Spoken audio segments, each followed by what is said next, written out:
ষষ্ঠ শ্রেণী প্রিয় শিক্ষার্থী হালদার স্যার ইউটিউব চ্যানেল থেকে তোমাদের সবাইকে স্বাগতম। আজকে তোমাদের জন্য একটি নতুন ভিডিও নিয়ে এসেছি। প্রশ্ন সেট 6 পরিবেশ ও বিজ্ঞান মডেল প্রশ্ন, রায় ও মার্টিন প্রশ্ন বিচিত্রার প্রথম পর্যায়ক্রমিক মূল্যায়ন 2026 সেট নম্বর 6 30 মার্কের একটি স্কুলের প্রশ্ন। আমি বিশ্লেষণ সহ সম্পূর্ণ সমাধান দেখাবো তোমাদের এই ভিডিওতে। আর ভিডিওর শুরুতেই বলবো, আমার এই ইউটিউব চ্যানেলে তোমরা অন্যান্য সকল বিষয়ের মডেল প্রশ্ন পাবে, আর পাবে কি হলো তার টেক্সট বই সমাধান, অর্থাৎ বাংলা, ইংরেজি, গণিত যেটাই বলো, এক এক করে সমস্ত বইয়ের সমাধানই আমি এক এক করে দিয়ে দেব।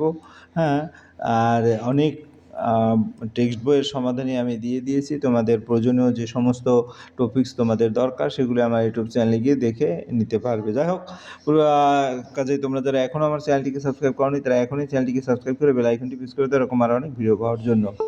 তা প্রথমে দেখতে পাচ্ছ যে প্রশ্নটি বর্ধমান রাস কলেজিয়েট স্কুল এবং জেমো এনএন হাই স্কুল, অর্থাৎ দুটি স্কুলে এই প্রশ্নটি এসেছে।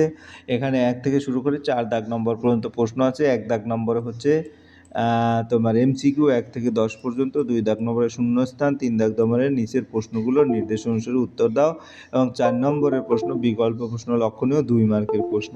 যাই হোক, আমরা এক এক করে প্রশ্নের উত্তর দিচ্ছি।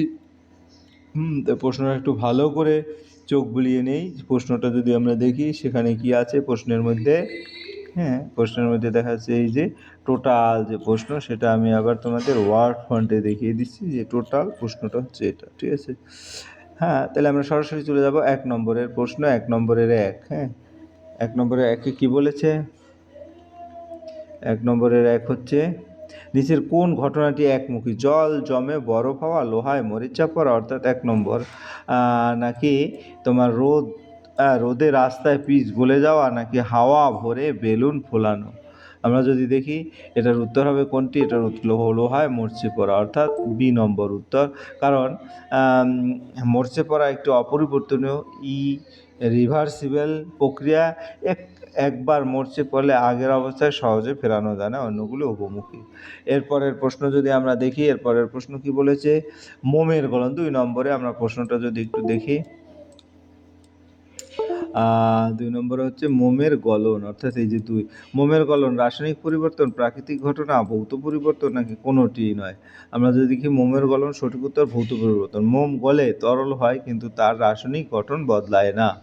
হ্যাঁ, এরপরের প্রশ্ন হচ্ছে তোমার গেল 3 নম্বর। প্রদত্ত কোন ঘটনাটি পর্যাবৃত্ত নয়? জোয়ার ভাটা, তারপরে ঋতু পরিবর্তন, সুনামি এবং লিপ ইয়ার। আমরা যদি দেখি এখানে উত্তর হবে সুনামি, কারণ সুনামি হঠাৎ ঘটে, নিয়মিত নয়, অন্যগুলো নির্দিষ্ট সময় পুনরাবৃত্তি হয়।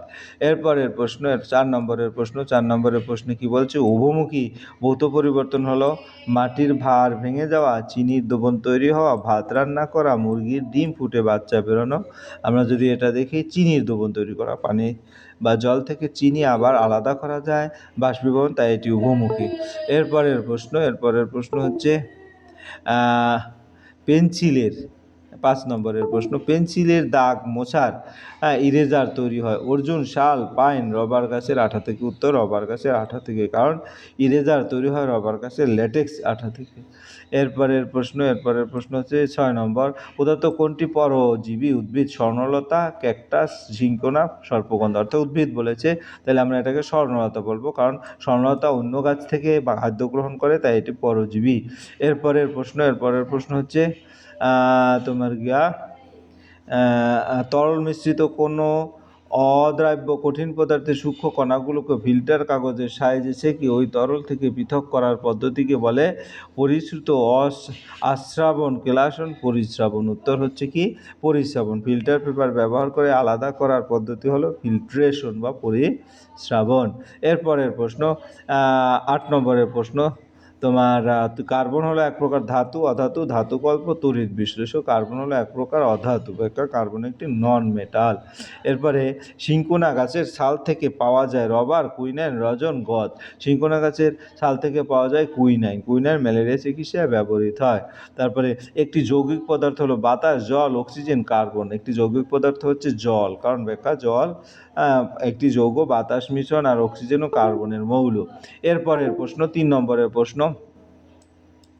নিচের প্রশ্নগুলো নির্দেশ অনুসারে উত্তর দাও। না, আমাদের 2 নম্বরে হাইড্রোজেন সালফাইডের সংকেত ড্যাশ H2S। হাইড্রোজেন সালফাইড একটি যৌগ যেখানে 2টি হাইড্রোজেন এবং একটি সালফার পরমাণু থাকে। এরপরের প্রশ্ন, ধাতু তাপ ও তড়িতে ড্যাশ। হ্যাঁ, ধাতু তাপ ও তড়িতে সুপরিবাহী, ভালো পরিবাহক, অর্থাৎ ধাতু তাপ ও বিদ্যুৎ সহজে পরিবহন করতে পারে, তাই এগুলোকে ভালো পরিবাহক বলা হয়। এরপরে হচ্ছে তোমার পিঁপড়ের মিথজীবিতার জীব হলো ড্যাশ এফিড। পিঁপড়ে ও এফিডের মধ্যে মিথজীবিতা আছে। পিঁপড়ে এফিডকে রক্ষা করে আর এফিড মিষ্টি রস দেয়। এরপরের প্রশ্ন, পিতলের বাসনে সবুজ ছোপ একটি ড্যাশ পরিবর্তন রাসায়নিক। পিতলের উপর সবুজ স্তর বা কপার কার্বনের তৈরি হয়, যা নতুন পদার্থ সৃষ্টি করে, তাই এটি রাসায়নিক পরিবর্তন। এরপরে আমরা 3 নম্বরের প্রশ্ন দেখব। নিচের প্রশ্নগুলো নির্দেশ অনুসারে উত্তর দাও। 1 মার্ক করে 8টি প্রশ্ন এখানে উত্তর দিতে হবে। একটি অনুভূত ঘটনার নাম লেখো। একটি অনুভূত ভূমিকম্প দুর্ঘটনা। অনুভূত ঘটনা হলো এমন ঘটনা যা আমরা চাই না এবং হঠাৎ ঘটে। কোনো জায়গায় একদিন ঝড় হলো, এটি পর্যাবৃত্ত না অপর্যাবৃত্ত ঘটনা? অপর্যাবৃত্ত ঘটনা, কারণ ঝড় নির্দিষ্ট সময় নিয়মিত হয় না, তাই এটি অপর্যাবৃত্ত ঘটনা। এরপরে গিয়ে হলো আমার বিমানান শব্দটি খুঁজে বের করো। কার্পাস, পাট, শন, রেশম। আমরা যদি দেখি এখানে রেশম, কারণ কার্পাস, পাট, শন ইত্যাদি থেকে আসে, কিন্তু রেশম প্রাণী, পোকার থেকে আসে, উদ্ভিদ থেকে আসে এগুলি। পদার্থ মৌলগুলো চিহ্ন লেখো। কোবাল্ট, সিওল, হিলিয়াম, Ag, এগুলো মৌলের আন্তর্জাতিক প্রতীক। তারপরে গিয়ে হলো তোমার মানুষের হাড় ও দাঁত মজবুত করে কোন ভিটামিন? মানুষের হাড় ও দাঁত মজবুত করে vitamin D. Vitamin D calcium শোষণে সাহায্য করে, ফলে হাড় ও দাঁত মজবুত করে। পাউরুটি তৈরিতে কোন ছত্রাক ব্যবহার করা? ইস্ট। ইস্ট এক ধরনের ছত্রাক যা ফার্মেন্টেশন করে পাউরুটি ফুলিয়ে তোলে। এরপরে হচ্ছে কেলাসন, অর্থাৎ এই যে এটা কেলাসন পদ্ধতিতে পৃথক করা যায় এমন একটি পদার্থের নাম লেখো। 7 নম্বর, তো কেলাসন পদ্ধতিতে পৃথক করা যায় এমন একটি পদার্থে হচ্ছে কি লবণ, কারণ কেলাসন পদ্ধতিতে দ্রবণ থেকে কঠিন পদার্থ আলাদা করা হয়। তারপর অ্যামোনিয়া যৌগে এটা তোমার নাইট্রোজেন মৌলের যোজ্যতা কত? 3। NH3-তে নাইট্রোজেন 3টি হাইড্রোজেনের সঙ্গে যুক্ত হয়, তাই এর যোজ্যতা 3। সবচেয়ে হালকা মৌলের নাম লেখো। হাইড্রোজেন হচ্ছে সবচেয়ে হালকা মৌল। ব্যাখ্যা, সব মৌলের মধ্যে হাইড্রোজেনের ভর সবচেয়ে কম। এরপর আমরা চলে যাব 4 নম্বরের প্রশ্ন। 4 নম্বর, খাবারের জন্য প্রাণীদের উপর মানুষের নির্ভরশীলতা নিজের ভাষায় লেখো। তাহলে মানুষ খাদ্যের জন্য অনেকাংশে প্রাণীদের উপর নির্ভরশীল। আমরা বিভিন্ন প্রাণী থেকে দুধ, ডিম, মাংস, মধু ইত্যাদি পাই, যেমন গরু ও ছাগল থেকে দুধ, মুরগি থেকে ডিম এবং মাংস, মাছ থেকে প্রোটিন সমূহ সমৃদ্ধ খাদ্য পাওয়া যায়। এসব খাদ্যে প্রোটিন, ভিটামিন ও খনিজ পদার্থ থাকে, যা শরীর গঠনে সাহায্য করে, তাই মানুষের পুষ্টির জন্য প্রাণীজ খাদ্য খুবই গুরুত্বপূর্ণ। এরপরের প্রশ্ন, তোমার পরজীবী প্রাণী কাকে বলে? তোমার শরীর বাস করে এমন একটি পরজীবী প্রাণীর নাম লেখো। তাহলে যে প্রাণী অন্য একটি জীবের শরীর বা শরীরের উপর বাস করে এবং তার থেকে খাদ্য গ্রহণ করে তাকে পরজীবী প্রাণী বলে। এটি পোষকের ক্ষতি করে। উদাহরণ, মানুষের শরীরে বসবাস করে একটি পরজীবী হলো কৃমি। এটি মানুষের অন্ত্রে বসবাস করে এবং খাদ্য শোষণ করে। এরপরের প্রশ্ন, জলের মৌলের পরমাণু কাকে বলে? হাইড্রোজেন ক্লোরাইড যৌগ কি মৌল নিয়ে গঠিত? তাহলে কোনো মৌলের ক্ষুদ্রতম কণাকে যা সেই মৌলের ধর্ম বজায় রাখে তাকে পরমাণু বলে। হাইড্রোজেন ক্লোরাইড একটি যৌগ যা হাইড্রোজেন এবং ক্লোরিন এই দুটি মৌল নিয়ে গঠিত। এরপর 4 নম্বরের প্রশ্ন, তিনের অথবা জলের অণু কি মৌল নিয়ে গঠিত? এই অণুতে কোন মৌলের কয়টি পরমাণু আছে? জলের অণু H2O গঠিত। হাইড্রোজেনে এবং অক্সিজেন, এতে থাকে 2টি হাইড্রোজেন পরমাণু এবং 1টি অক্সিজেন পরমাণু।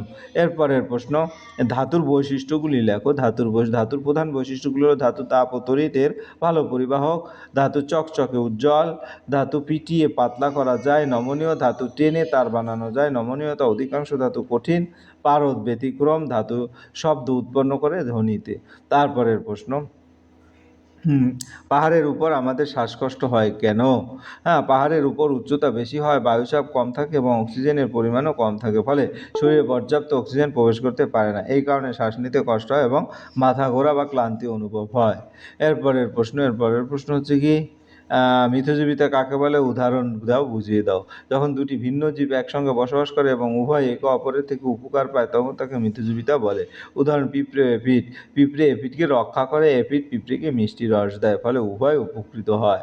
এরপরের প্রশ্ন হচ্ছে দই কিভাবে তৈরি হয়? অর্থাৎ লাস্ট প্রশ্ন অথবা পাশের দই কিভাবে? দই তৈরি হয় দুধ থেকে। প্রথমে দুধ গরম করে ঠান্ডা করা হয়, তারপর এতে অল্প পরিমাণ টক দই, জীবাণু জীবাণু মেশানো হয়। এই জীবাণু ল্যাক্টোব্যাসিলাস দুধের ল্যাকটোজকে ল্যাকটিক অ্যাসিডে পরিণত করে, এর ফলে দুধ জমে দই হয়ে যায়। এই ছিল তোমাদের এই প্রশ্নের সামগ্রিক বিশ্লেষণ এবং উত্তর। আশা করি ভিডিওটি মনোযোগ সহকারে দেখলে ফুললি একটা প্রশ্নের একটা গুরুত্বপূর্ণ একটা প্রশ্নের উত্তর তোমরা দেখে নিয়েছি। এখানে অনেক অনেক প্রশ্ন তোমাদের ফার্স্ট ইউনিট টেস্টের পরীক্ষা আসার মতো প্রশ্ন। পরিশেষে বলবো ভিডিওটি দেখার জন্য অসংখ্য ধন্যবাদ।